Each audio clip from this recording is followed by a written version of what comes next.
के खुश के जाइबू ना यारे यारा में दोबारा फेरू आइबू ना कि मनवा करे बतियती तमन्ना करे बतियती वीडियो कॉल राजा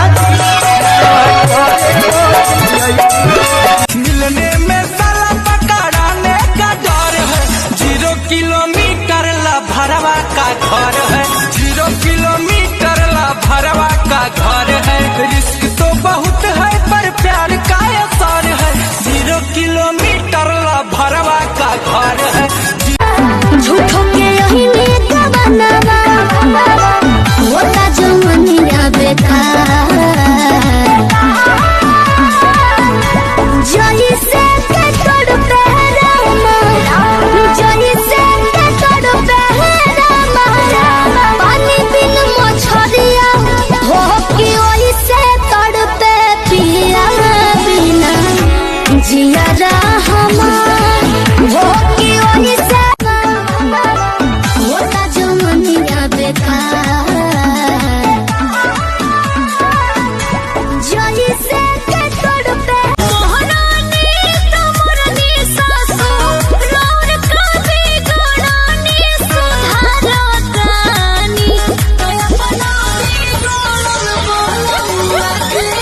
सुधारो आज ले भइल न गलती कोनो काम बा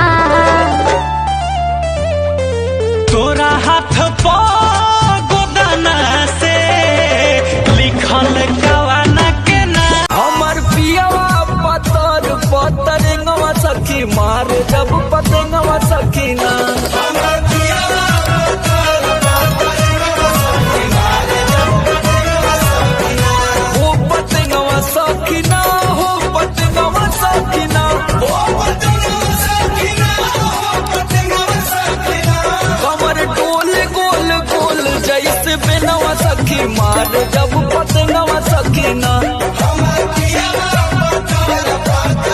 तावा पे पानी जैसे छन छन छन झरेला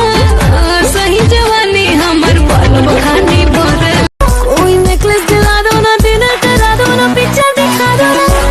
जान शॉपिंग करा दो ना मुझे लंदन घुमा दो ना कोई नेकलेस दिला दो ना डिनर करा दो ना पगला गई का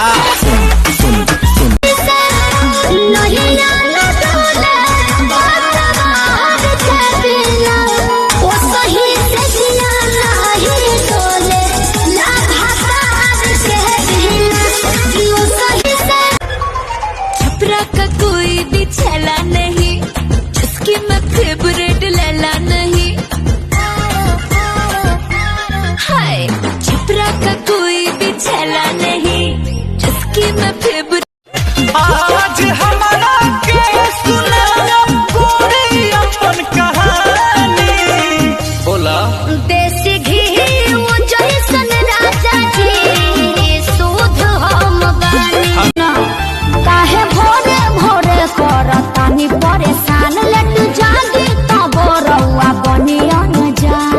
करी जनी निंदिया खराब जी हमार हे प्राण प्रिय जगिए हाथ के ललटनिया ले जागावा पानी धनिया हो बोलो चलो धारी हाया जब पगीला सोमा अब घोड़ी चढ़ी आएगा माला पहिराएगा 7 फेरा लेके पिया डोली में ले जाएगा तो हम ससुरा का राह धरेंगे और तुम क्या करोगे? बोतल चलाई तोरा चलते न जिनकी तबाह